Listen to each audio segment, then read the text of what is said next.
PM Modi का आज से 2 दिनों का गुजरात दौरा। सरदार पटेल की जयंती के मौके पर केवड़िया जाएंगे। 280 करोड़ के प्रोजेक्ट्स का शिलान्यास करेंगे। पीएम आज शाम करीब 5:30 बजे केवड़िया के एकता नगर पहुंचेंगे। शाम 6 बजे 99वें कॉमन फाउंडेशन कोर्स के ट्रेनी स्टाफ को संबोधित करेंगे। पीएम के कार्यक्रम का विषय होगा आत्मनिर्भर और विकसित भारत के लिए रोड मैप। इसमें 16 सिविल सेवाओं और भूटान की 3 सिविल सेवा के 653 ट्रेनी ऑफिसर शामिल होंगे। पीएम मोदी 31 अक्टूबर की सुबह 7:15 बजे स्टैच्यू ऑफ यूनिटी पर फूल चढ़ाएंगे। राष्ट्रीय एकता दिवस के समारोह में शामिल होंगे। दीपोत्सव में शामिल होने के लिए आज दोपहर अयोध्या पहुंचेंगे सीएम योगी। करीब 20 घंटे रामनगरी में रहेंगे। सीएम योगी रामकथा पार्क में भरत मिलाप समेत कई और कार्यक्रम शामिल होंगे। सरयू आरती में भी शामिल होंगे। गुरुवार को हनुमानगढ़ी और रामलला के दर्शन करेंगे। अयोध्या में आज भव्य दीपोत्सव का आयोजन होगा। सरयू के घाट पर 25 लाख दियों को जलाकर वर्ल्ड रिकॉर्ड बनाने की तैयारी है। रंग बिरंगी रोशनी से जगमग हुई अयोध्या। शहर के प्रमुख जगहों को रोशनी से सजाया गया। लेजर शो का हुआ आयोजन। हैदराबाद में दीपोत्सव से पहले भाग्य लक्ष्मी मंदिर जगमग है। दर्शन के लिए पहुंच रहे लोग। जम्मू कश्मीर के उधमपुर में बीएसएफ के जवानों ने दिवाली का जश्न मनाया। दिए और कैंडल्स जलाए। दिवाली से पहले दिल्ली में ट्रैफिक जाम का सिलसिला हुआ शुरू। धनतेरस के मौके पर कई इलाकों में लगा लंबा जाम। रेंगती नजर आई गाड़ियां। दिवाली छठ पर घर जाने वालों के लिए नई दिल्ली रेलवे स्टेशन पर यात्रियों की भारी भीड़ है। स्टेशन के बाहर वेटिंग एरिया बनवाया गया है। दिल्ली बीजेपी अध्यक्ष वीरेंद्र सचदेवा का हमला। बोले एक वर्ग विशेष को खुश करने के लिए दिल्ली सरकार हिंदुओं पर पाबंदियां लगाती है। त्योहारों को लेकर दिल्ली पुलिस अलर्ट है। सरोजनी नगर मार्केट में बढ़ाई गई सुरक्षा। सीसीटीवी से निगरानी की जा रही है। एमपी में दिवाली पर बजरंग दल के होर्डिंग पर बवाल। लिखा सामान उनसे खरीदें जो दिवाली मनाते हैं। बजरंग दल के होर्डिंग पर कांग्रेस ने जताई आपत्ति। डीजीपी से की शिकायत। कहा देश को बांटने का काम कर रही बीजेपी। भोपाल में बीजेपी दफ्तर में धनतेरस की पूजा। प्रदेश अध्यक्ष वीडी शर्मा समेत कई नेता शामिल हुए। मध्य प्रदेश के सीएम ने वोकल फॉर लोकल को प्रमोट किया। भोपाल में खरीदा दिवाली का सामान। दिवाली से पहले बिहार सरकार की सौगात। बाढ़ प्रभावित किसानों के खाते में 101 करोड़ रुपए जारी किए गए। दिवाली पर तमिलनाडु सरकार का ऐलान। आज स्कूल कॉलेजेस में हाफ डे रहेगा। महाराष्ट्र में नामांकन खत्म होने के बावजूद महायुति और महाविकास अघाड़ी में नहीं सुलझा मामला। एमवीए की 10 सीटों पर एक से ज्यादा उम्मीदवार। महायुति की भी 3 सीटों पर गठबंधन के उम्मीदवार आमने सामने हैं। मुंबई की मानखुर्द शिवाजीनगर सीट पर महायुति की 2 पार्टियों के बीच फ्रेंडली फाइट होगी। एनसीपी अजित पवार गुट ने नवाब मलिक को टिकट दिया तो शिवसेना शिंदे ने सुरेश पाटिल को अपना उम्मीदवार बनाया। नवाब मलिक के लिए प्रचार करने का सवाल ही नहीं उठता। बीजेपी नेता आशीष शेलार का बयान। मुंबई की बोरीवली सीट से बीजेपी के पूर्व सांसद गोपाल शेट्टी ने नामांकन किया। निर्दलीय लड़ेंगे चुनाव। टिकट कटने से नाराज। गोपाल शेट्टी की बीजेपी की 2 टूक। कहा नामांकन वापस नहीं लूंगा। पार्टी को जो एक्शन लेना है ले ले। बागी बीजेपी नेता अतुल शाह के बदले सुर। कहा नामांकन करके पार्टी को नुकसान नहीं पहुंचाऊंगा। कामठी सीट से महाराष्ट्र बीजेपी अध्यक्ष चंद्रशेखर बावनकुले ने नॉमिनेशन फाइल किया। महायुति में मनमुटाव से किया इनकार। चंद्रशेखर बावनकुले बोले कुछ जगहों पर फ्रेंडली फाइट होगी जिसकी घोषणा की जाएगी।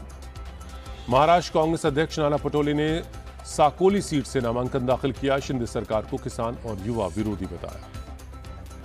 कांग्रेस नेता बाला साहब थोराट ने भरा पर्चा। महाराष्ट्र की संगमनेर विधानसभा से चुनाव लड़ेंगे। योगेंद्र पवार के बारामती से चुनाव लड़ने पर बोले शरद पवार लोकतंत्र में सबको चुनाव लड़ने का अधिकार है। यह मुकाबला चाचा भतीजे के बीच नहीं बीजेपी के खिलाफ है। शरद गुट की सांसद सुप्रिया सुले का बयान। बीजेपी सांसद नारायण राणे का अचायक जनता को धोखा देने ही महाविकास अघाड़ी का काम है। एआईएमआईएम प्रत्याशी इम्तियाज जलील ने भरा नामांकन। औरंगाबाद पूर्व सीट से चुनाव लड़ रहे हैं। भिवंडी पश्चिम से नामांकन के बाद बोले एआईएमआईएम नेता वारिस पठान मुझे पूरा भरोसा है जीत मेरी होगी। सपा नेता अबू आसिम आजमी ने कहा हम महाविकास अघाड़ी का हिस्सा हैं। फ्रेंडली फाइट करेंगे। कांग्रेस उम्मीदवार अमीन पटेल ने मुंबा देवी सीट से भरा पर्चा। कहा महाराष्ट्र में महाविकास अघाड़ी की जीत होगी। शिवसेना नेता संजय निरुपम ने डिंडोशी सीट से भरा पर्चा। कहा पूर्ण बहुमत के साथ बनेगी महायुति की सरकार। महाराष्ट्र विधानसभा की 288 सीटों पर चुनाव के लिए 7,995 उम्मीदवारों ने 10,905 नामांकन दाखिल किए हैं। राज्य चुनाव आयोग ने जारी किया प्रेस नोट। यूपी उपचुनाव को लेकर डिप्टी सीएम केशव प्रसाद मौर्य का दावा, कहा 9 की 9 सीटों पर बीजेपी जीतेगी। केशव प्रसाद मौर्य ने सपा और कांग्रेस पर साधा निशाना, कहा स्वार्थ के आधार पर कोई गठबंधन नहीं टिक सकता। दिल्ली में चुनाव से पहले कांग्रेस को झटका, पूर्व विधायक मतीन अहमद के बेटे जुबैर अहमद और बहू शगुफ्ता आम आदमी पार्टी में शामिल हुए। आपके अल्पसंख्यक प्रकोष्ठ के अध्यक्ष अब्दुल रहमान का इस्तीफा, सीलमपुर सीट से टिकट कटने का डर। झारखंड के लुटेरों और ठगों से बचाना है, बीजेपी प्रदेश अध्यक्ष बाबूलाल मरांडी का बयान। आरजेडी नेता तेजस्वी यादव का बयान, झारखंड में महागठबंधन की सरकार बनना तय है। हरियाणा चुनाव पर कांग्रेस के आरोपों को लेकर चुनाव आयोग ने दिया कड़ा जवाब, कांग्रेस को लिखे 1600 पन्नों के लेटर में तमाम आरोपों को खारिज किया। चुनाव आयोग ने कांग्रेस को दी चेतावनी, कहा बेबुनियाद आरोप और बयानबाजी से अशांति और अराजकता का माहौल हो सकता है। मध्य प्रदेश कांग्रेस कमेटी की दूसरी लिस्ट जारी हुई, 84 सेक्रेटरी और 36 ज्वाइंट सेक्रेटरी नियुक्त किए गए। मध्य प्रदेश कांग्रेस की पॉलिटिकल अफेयर्स कमेटी में जीतू पटवारी के साथ कमलनाथ, दिग्विजय सिंह समेत 25 नेता शामिल हैं। राज्यसभा सांसद अशोक सिंह बने रहेंगे कोषाध्यक्ष। बीजेपी नेता राज्यवर्धन सिंह राठौर ने प्रियंका गांधी के बयान पर किया पलटवार, कहा राहुल को भी विदेश यात्रा के दौरान भारत की छवि का ख्याल रखना चाहिए। प्रियंका गांधी ने वायनाड में बीजेपी पर लगाया था आरोप, बीजेपी ने राहुल गांधी की छवि खराब करने के लिए अभियान चलाया, काफी पैसा और संसाधन लगाया गया। प्रियंका गांधी ने राहुल गांधी की तरह पूरी ताकत से मुद्दों को उठाने का दिया भरोसा, कहा राहुल को वायनाड की सीट छोड़ने का दुख है, आपने तब उनका साथ दिया जब सबने मुंह मोड़ लिया था। मल्लापुरम में प्रियंका गांधी ने फुटबॉल स्टेडियम का दौरा किया, खिलाड़ियों से भी बातचीत की। दिवाली के मौके पर पेट्रोलियम कंपनियों ने पेट्रोल पंप डीलर का बढ़ाया कमीशन, खुदरा पेट्रोल और डीजल की कीमत में नहीं होगा कोई बदलाव।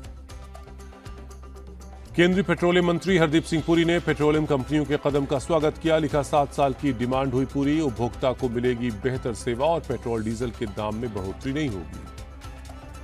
जम्मू कश्मीर में अखनूर में तीनों आतंकी ढेर, सुरक्षा बलों का ऑपरेशन खत्म हुआ, भारी मात्रा में हथियार, गोला बारूद और बुलेट प्रूफ जैकेट बरामद हुई। सेना ने जानकारी दी, ऑपरेशन में ड्रोन और आर्टिफिशियल इंटेलिजेंस का इस्तेमाल हुआ, घने जंगल और ढलान वाले इलाकों में आतंकियों तक पहुंचने के लिए इन्फेंट्री कॉम्बैट व्हीकल्स का इस्तेमाल किया गया।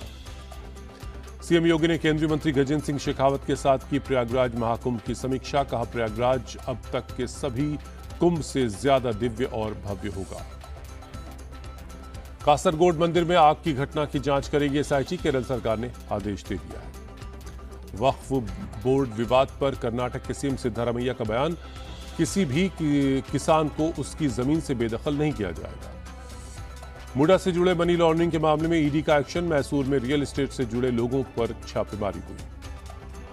आप विधायक अमानतुल्लाह खान के खिलाफ ईडी का एक्शन, मनी लॉन्ड्रिंग केस में सप्लीमेंट्री चार्जशीट दाखिल हुई, पत्नी मरियम का भी नाम है। धमकी मिलने के बाद बोले पूर्णिया से सांसद पप्पू यादव, कहा मुझे किसी का कोई डर नहीं, मैं सिर्फ अपना काम कर रहा हूं। वृंदावन में बाल संत अभिनव अरोड़ा की शिकायत पर केस दर्ज हुआ, जान से मारने की धमकी मिलने का आरोप लगाया। ग्रेटर नोएडा में मेथ लैब का भंडाफोड़, छापेमारी में 95 किलो ड्रग्स बरामद हुई। पुलिस ने तिहाड़ जेल वार्डन समेत 4 लोगों को गिरफ्तार किया, मजिस्ट्रेट ने सभी आरोपियों को 3 दिन की पुलिस हिरासत में भेजा। यूपी के सुल्तानपुर कांड में एक और आरोपी गिरफ्तार, एसटीएफ ने 1 लाख के इनामी अंकित यादव को पकड़ा।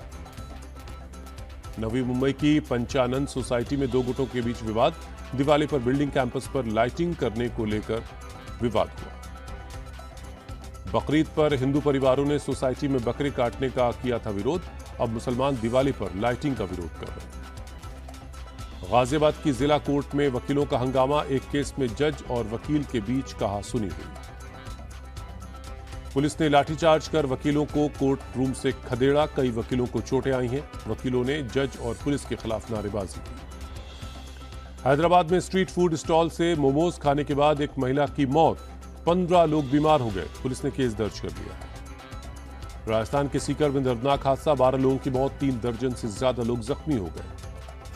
जम्मू कश्मीर के उधमपुर में मिनी बस फिसलकर खाई में गिर गई, 26 नर्सिंग छात्र समेत 30 लोग जख्मी हो गए। भुवनेश्वर में केंद्रीय औषधि परीक्षण प्रयोगशाला का उद्घाटन, सीएम मोहन चरण मांझी हुए शामिल। हिमाचल के सीएम ने मोबाइल क्लिनिक को दिखाई हरी झंडी, कहा हमारी प्राथमिकता सबको स्वास्थ्य सुविधा मुहैया करवाना है। एम्स ऋषिकेश में हेली एम्बुलेंस सेवा शुरू हुई, केंद्रीय मंत्री राममोहन नायडू ने बोले दूर दराज में भी हेल्थ फैसिलिटी पहुंच सकेगी। अब 70 प्लस वाले बुजुर्गों का होगा मुफ्त इलाज, पीएम मोदी ने सौंपे आयुष्मान वंदना कार्ड। पीएम मोदी ने 12,850 करोड़ से ज्यादा की परियोजनाओं का शुभारंभ किया। स्वास्थ्य क्षेत्र से जुड़ी हैं ये सारी परियोजनाएं। पीएम मोदी का दिल्ली बंगाल सरकार पर अटैक, कहा राजनीति स्वार्थ के लिए आयुष्मान भारत योजना से जुड़ नहीं रहा है। जम्मू और कश्मीर के गुरेज और बांदीपुरा में बर्फबारी, तुलैल घाटी के ऊपरी इलाकों में बर्फ गिरी है। इंडिया विमेंस टीम ने न्यूजीलैंड विमेंस टीम को दी पटखनी, 3 मैचों के वनडे सीरीज में इंडियन विमेंस ने 2-1 से जीत हासिल की। पहले बल्लेबाजी करते हुए न्यूजीलैंड विमेंस टीम ने 233 रन बनाए, जवाब में इंडियन विमेंस टीम ने 44 ओवर 2 गेंदों में जीत हासिल कर ली। ओपनर स्मृति मंधाना ने शानदार बल्लेबाजी करते हुए 100 रन बनाए, कप्तान हरमनप्रीत कौर ने 59 रनों की नाबाद पारी खेली। वनडे की गेंदबाजी रैंकिंग में दूसरे स्थान पर पहुंची क्रिकेटर दीप्ति शर्मा, न्यूजीलैंड के खिलाफ वनडे सीरीज में अच्छे प्रदर्शन का मिला फायदा, 687 रेटिंग अंकों के साथ दूसरे स्थान पर पहुंची। बॉर्डर गावस्कर ट्रॉफी के लिए हुआ था हर्षित राणा का सिलेक्शन, आनंद फानन में टीम मैनेजमेंट ने किया तीसरे टेस्ट में हर्षित को शामिल। आईपीएल में केकेआर से खेलते हैं हर्षित राणा। न्यूजीलैंड की टीम के बैट्समैन केन विलियमसन तीसरा टेस्ट मैच भी इंजरी की वजह से नहीं खेल पाएंगे। ग्रोइन इंजरी की वजह से केन विलियमसन नहीं खेल पाए थे पहला और दूसरा टेस्ट मैच।